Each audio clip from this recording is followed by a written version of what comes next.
जय नारायण बच्चों। आज आप पढ़ेंगे कि बक्सर बैटल के बाद के क्या कॉन्सिक्वेंसेस थे, क्योंकि प्रीवियस क्लास में मैंने आपको एक्सप्लेन किया था कि आपकी प्लासी बैटल होती है और उसके बाद में बक्सर की बैटल होती है। तो प्लासी बैटल के कॉन्सिक्वेंसेस आप पढ़ चुके हैं। इसके बाद में आपका आता है बक्सर बैटल। तो बक्सर बैटल का क्या रिजल्ट रहा? After the battle of Buxar the treaty of Allahabad was signed. Buxar battle के बाद इलाहाबाद में एक ट्रीटी साइन की गई। The treaty of Allahabad was sign on August 12, 1765 between Mughal emperor Shah Alam second and Robert Clive. As a result of the battle of Buxar means Buxar battle के बाद Mughal emperor Shah Alam second and Robert Clive के बीच में इलाहाबाद में एक ट्रीटी साइन की गई।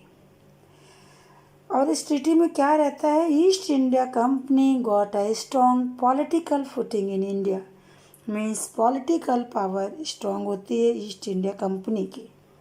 This treaty was one the factors that made sure that they would rule India for 2 centuries। इस ट्रीटी ने कहीं ना कहीं ये भी श्योर कर दिया कि कंपनी अब अपना रूल एक्सपेंड करेगी, क्योंकि इस ट्रीटी में ही क्या हुआ था, कंपनी को 3 स्टेट की दीवानी दी गई थी। Diwani means land revenue collection, means financially company strong हुई थी। तो वो 3 स्टेट्स कौन कौन से थे जहाँ पर की कंपनी को दीवानी दी गई थी? वो स्टेट्स थे बंगाल, बिहार एंड उड़ीसा। अब आप इसमें देखेंगे कि कंपनी रूल इन इंडिया। तो फर्स्ट आपकी बैटल ऑफ प्लासी जो 1757 में होती है, जिसमें मैंने आपको ये बताया भी था कि जो फाउंडेशन रखी गई है ब्रिटिश रूल की, वो स्टार्टिंग कब होती है? जब बैटल ऑफ प्लासी होती है, उसके बाद से आपकी स्टार्टिंग हो जाती है ब्रिटिश रूल की। तो इसके कॉन्सिक्वेंसेस क्या थे कि French was no longer a significant force in Bengal. Means long period तक वो बंगाल में अपनी फोर्स नहीं रख पाए थे, क्योंकि फ्रेंच किसके अलायंस थे? सिराजुद्दौला के। Expanding English empire in Asia, जो ब्रिटिश एम्पायर था वो एशिया में कहीं ना कहीं एक्सपेंड कर रहा था। And nawab became puppet rulers. Nawab एक पपेट रूलर्स की तरह से हो गए थे प्लासी की बैटल के बाद। बैटल ऑफ बक्सर में क्या रहता है? 1764 में जो बैटल ऑफ बक्सर के बाद में क्या होता है? दीवानी राइट्स कंपनी को दिए जाते हैं। दीवानी राइट्स मीन्स कंपनी को कलेक्शन मिलता है। किसके राइट मिलता है? कलेक्ट करने का, रेवेन्यू को कलेक्ट करने का। और यहीं से कंपनी फाइनेंशियली स्ट्रांग होती है। वो पॉलिटिकल पावर भी उसके पास में आती है। जो 1765 में कंपनी को क्या दिया गया? कंपनी को दीवानी राइट्स दिए गए। Rule of the east India company, आपका ये समझना है आपको कि ईस्ट इंडिया कंपनी का रूल स्टार्ट हो जाता है। फर्स्ट फाउंडेशन कब हुई है? 1757 एंड सेकेंड 1765 में, जब 64 में बक्सर की बैटल होती है और उसके बाद में कंपनी को दीवानी दी जाती है। Company rule expends. After the battle of Buxar the company appointed residents in Indian states. तो कंपनी ने क्या किया था? बैटल ऑफ बक्सर के बाद में इंडियन स्टेट्स में अपने रेजिडेंट्स से अपॉइंट किए। They were political and commercial agents. वो एक पॉलिटिकल और कॉमर्शियल एजेंट्स थे कंपनी के। And their job was the serve and further the interest of the company. और उनका जॉब मेन क्या था? कि कंपनी के इंटरेस्ट के लिए वर्क करना। तो आप देखिए क्या किया कंपनी ने। बैटल ऑफ बक्सर के बाद में उसने इंडियन स्टेट्स में अपने रेजिडेंट्स को अपॉइंट किया। वो पॉलिटिकल एंड कॉमर्शियल एजेंट्स थे और उनका मेन इंटरेस्ट था कंपनी के, उनका मेन जॉब था कंपनी के इंटरेस्ट को देखना। Company rule expends. After the battle of Buxar the companies rule expanded rapidly अब इसमें यह समझना है कि कंपनी रूल जो एक्सपेंडेड रैपिडली हुआ तो उसमें कंपनी ने पॉलिसीज़ क्या क्या ली, कैसे उसने अपना रूल या कैसे उसने टेरिटरीज़ को गेन किया, टेरिटरीज़ को कैप्चर करने के लिए उसने क्या पॉलिसीज़ अडॉप्ट की। तो the prompt annexation of Indian states took place between 1757 to 1857.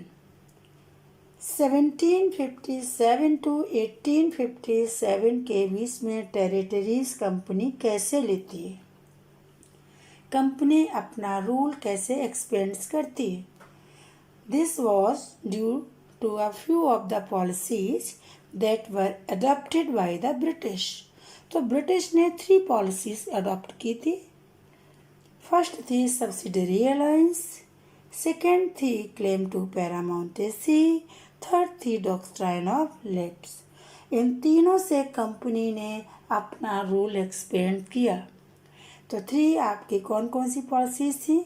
Subsidiary alliance, claim to paramountcy and doctrine of lapse.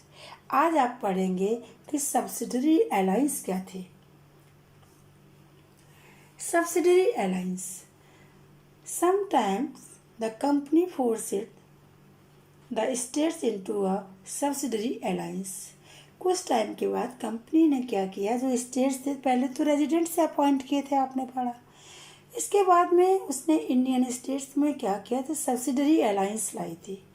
According to the term of this alliance, Indian rulers were not allowed to have their independent armed forces. इस alliance में क्या रखा है, इस alliance में उन्होंने Indian rulers को ये बाउंडेशन रखी कि आप अपनी इंडिपेंडेंट आर्म्ड फोर्सेस नहीं रख सकते। किस में रखी थी ये? सब्सिडरी अलायंसेस में। दे वर प्रोटेक्टेड बाय द कंपनी। उनको कौन प्रोटेक्ट करेगा? जो इंडियन रूलर्स थे, क्योंकि उनको ये तो अब राइट रह नहीं गया कि वो अपनी इंडिपेंडेंस अपनी रखेंगे। तो उनको प्रोटेक्ट कौन करेगा? उनको प्रोटेक्ट करेगी कंपनी। बट हैड टू पे फॉर द सब्सिडरी फोर्सेस। लेकिन इसको पे करने के लिए, इसको मेंटेन करने के लिए ड्यूटी किसकी है? मेंटेन कौन करेगा? ब्रिटिश करेंगे। लेकिन पे करने की ड्यूटी किसकी है? इंडियन रूलर्स की ड्यूटी थी। That the company was suppose to maintain for the purpose of this protection. Means company ने कहा कि आप अपनी कोई इंडिपेंडेंट आर्म फोर्सेस नहीं रखेंगे, लेकिन आर्म फोर्सेस को मेंटेन करने की जो भी आएंगे एक्सपेंडिचर, वो कौन देगा? वो इंडियन रूलर देंगे। If the Indian rulers failed to make the payment, suppose कभी ऐसा हुआ कि कोई रूलर्स पेमेंट नहीं कर पाया, then part of the territory was taken away as penalty. तो वो पार्ट क्या करेगी कंपनी? क्या करेगी कंपनी? उसको एज अ पेनाल्टी उसको ले लेगी।